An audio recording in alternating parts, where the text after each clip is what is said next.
Welcome to the Lady Landlords podcast, where we empower women to gain financial freedom through real estate investing. I'm your host, Becky Nova, founder of Lady Landlords. If you're ready to buy, manage, and grow your real estate investing portfolio, then let's get started. Welcome back to this week's episode of the Lady Landlords podcast. I'm going to be answering your questions direct from the Lady Landlords Facebook group, all about buying your first property. If you have not yet, make sure to head over to Facebook and join our Lady Landlords community, where we have over 40,000 women that are buying rental properties and growing their portfolio. I picked out certain questions today to talk about because buying your first rental property is kind of a big deal. That's really getting used to so many different things when it comes to being a lady landlord. It can be very scary. There could be fear associated with that. We could be trying to figure out the logistics of it, of how we have to go through our finances for it, our calculations for it. All of those different details go into that first purchase, right? I want to make sure that we feel confident making the decisions that we need to kick off our real estate portfolio. So first question that I'm going to answer is from Justine Weinmar. Justine is saying that she is just so scared of making a bad investment or losing money. Can you relate to that? Bet you can. She says she's a widow and has 3 children, so she really feels just the weight on her shoulders so much to make sure that she's making smart money decisions for her whole family. Justine lives down in Miami, a very high cost of living place, very competitive market, very high cost of living, especially with what's been going on with flood insurance recently there. So she's asking, how did you all decide on how to move forward with these properties? What should she be thinking about, asking about? And she says that sometimes she feels with realtors that they could be so eager that they scare her into purchasing something, and she doesn't always feel like she can trust them. So Justine, I'm so happy that you found us at Lady Landlords, because I agree with you.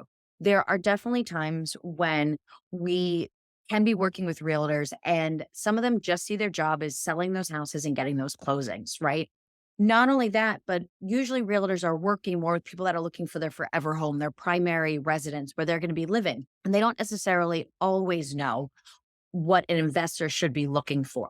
So we need to make sure that we are using our realtors and the other experts on our team to be able to support us. But when it comes down to the decision making, that's something that really comes from us and that we have to take the responsibility for.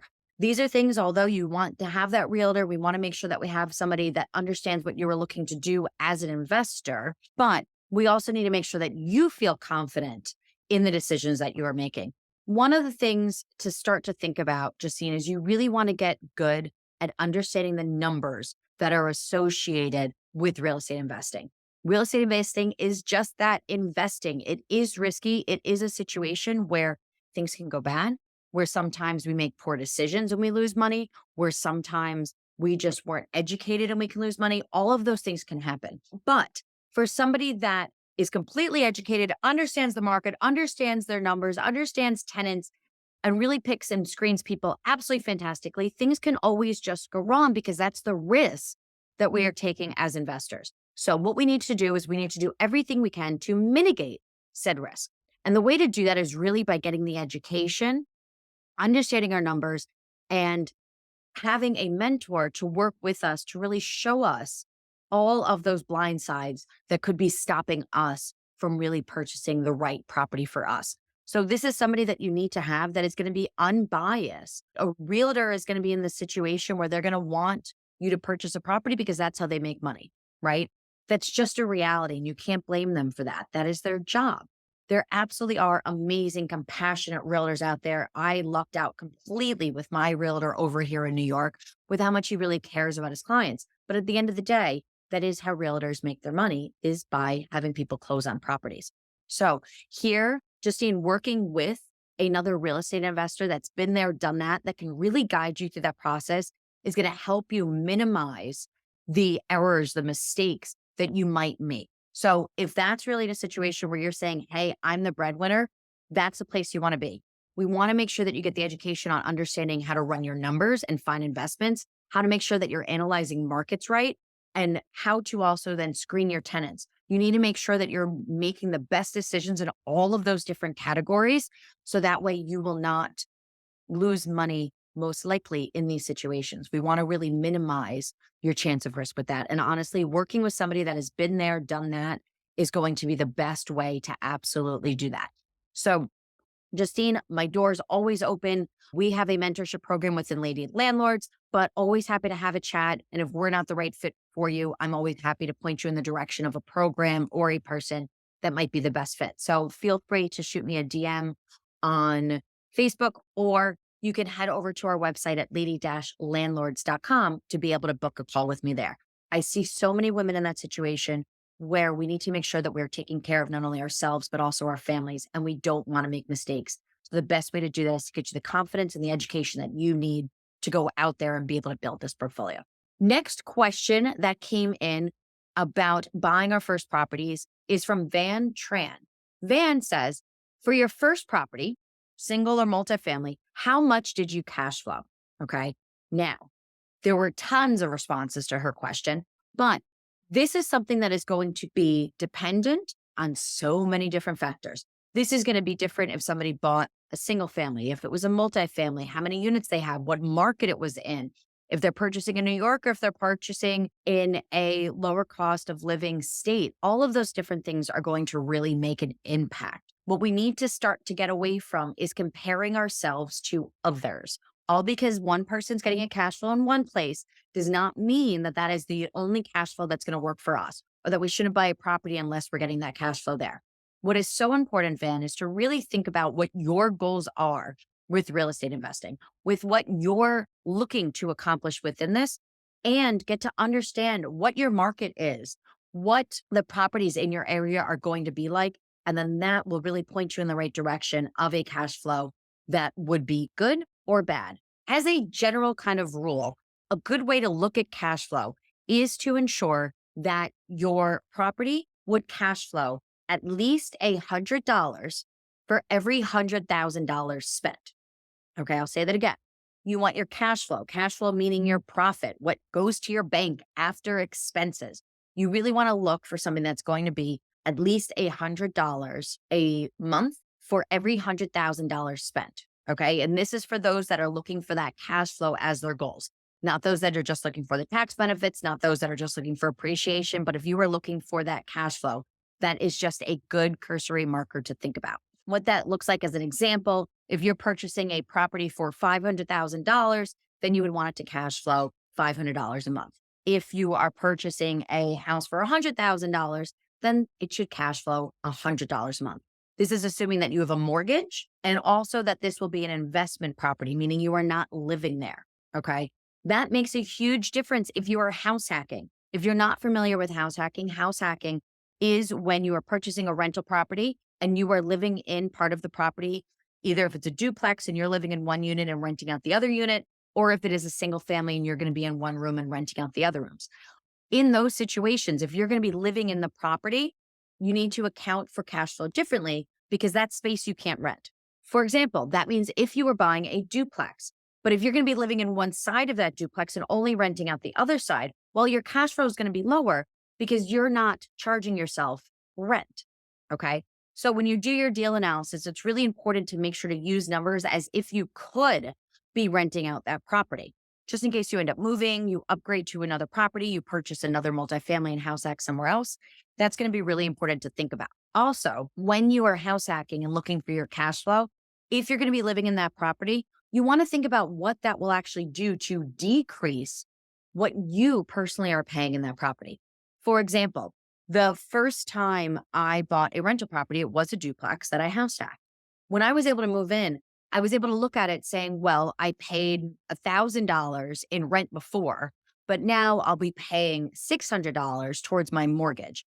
That really was saving me $400 a month. That is something that you want to really consider when looking at that cash flow if you were looking at multifamilies and if you were looking at house hacking. But most important takeaway here, Van, is let's not compare ourselves to what other people's cash flow is. Let's look at the numbers and let's let the numbers speak to us. Next up, we have a question from Margie Wilcox Thompson. Margie is asking, what is the best way to find rental rates? She says that she has a rental and she just has no idea what rentals are going for. She's owned the property for quite some time and she recently renovated it. And now that it's going out, she's saying, well, I want to list it, but I'm not quite sure how to even determine what that would look like. So, Margie, the best way to do that is to use your comps, okay? Or full term would be comparables. We want to look at what else is renting in that area that has a similar amenities that you had mentioned and see what those are going for. The caveat to that, though, is we want to look at the things that have already been rented, okay? Not just that are listed for rent. Listed for rent is, once again, just what a person is actually asking. That does not mean that that property is actually rented for that amount. So we really want to be able to look at what is already rented that we know is locked in, leases signed, rented out that way. There are a couple different ways to do that. The best way and the number one way to do that is to get comps from an MLS. Okay. For that, you would have to have access to the MLS. That would be if you are a realtor or using a realtor, they would be able to pull that data for you so you can really make sure that you have the best possible numbers. But I get it. Not every real estate investor is a realtor. I'm not, have no intention of being one. There are other ways to do that. That would either be through your connections with actual said realtors, or then you can use other online websites to be able to get an approximate idea of what rents would look like. One of the things that I use for that is actually called Rentometer. Rentometer will help you be able to target a certain zip code based on your amenities, based on your rooms, bathrooms, to really give you a accurate number to be able to use. Definitely not as accurate as using actual comps from the MLS, but it is your second best bet, Margie, on how you'll be able to get comps. The third best option to go for if you don't like those two is to look at what then just is listed, what is still out on that market. You can look on Facebook Marketplace, you can look on the MLS yourself as things that have not rented, but see what other people are then listing them for, and then also see how long they have been on the market. So if something you're looking at being like, oh, well, the most expensive one is $1,900 for this. Hey, but it's been on the market for 3 months. Well, then that's probably telling you that there's either gonna be something wrong with the unit or there's gonna be something wrong with that price there, especially if you're seeing that all of the other properties that are listed are gonna be lower than that. So that is your worst option, but that is still an option to at least give you an approximate of what you should be looking for. If anyone out there is interested in using Rentometer, they actually give our community, the Lady Landlords, a special discount.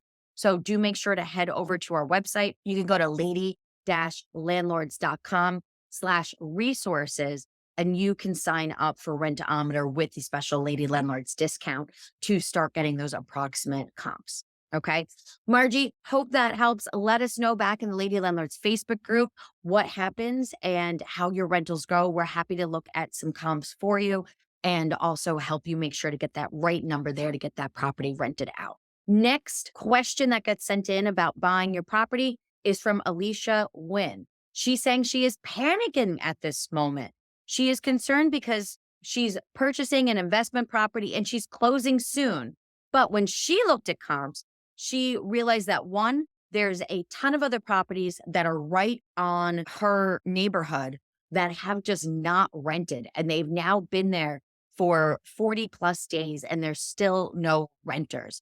She said hers is similar in square footage, in how old it is, but she does have things that are updated, but she's really worried about not being able to find a renter with that. Alicia, I totally hear you there. What's going to be important in this situation is a few things. One, this is something that moving forward, you want to make sure that you add to checking with your deal analysis when you're looking into that property. It's always nice to know what's going on in the neighborhood. And just as I was talking to Margie about looking for those comps, before we put in offers, it's important to look at what those comps are for the rentals, not just the sale, but to really be able to look at those other rental comps so you can at least budget and say, hey, it looks like in my market, it's taking 40 plus days to get something rented at this price point. So therefore, I know I'm going to need to have those reserves to cover for me for the first couple months. Or, hey, I know that these are taking a little bit longer. Maybe they're not priced right. And really kind of look into why the rentals in the area are not getting rented. Just something that's going to be able to help you in the future when you get that next rental property. We are closing now. That's fine. We can still work with that and still turn this into a great opportunity for cash flow for you. One of the things that you want to look at is you want to dig into what's going on with those rentals. Why are they not being rented? What is going on with that? You need to check the comps of what has been rented and see, are they overpriced or are they actually priced properly? Also, the ones that have been rented, are they also taking 40 plus days? Is that something that is really just market associated? Or is there something going on with those 3, 4 properties on that street that you're mentioning? That's why they're not getting rented. Maybe they are overpriced. Maybe they don't have the right amenities. So that would be something that's really important to look at what's actually has been rented and replicate what has been successful rather than looking at what the properties are that have not been rented and replicating them. What you then want to do is also take a look at what is in their ads of those that have not rented and make sure you highlight instead the things that are being valued in the properties that are being rented. So once again, maybe this is something in your area, you're saying that yours is going to be the only one that's updated compared to the other properties.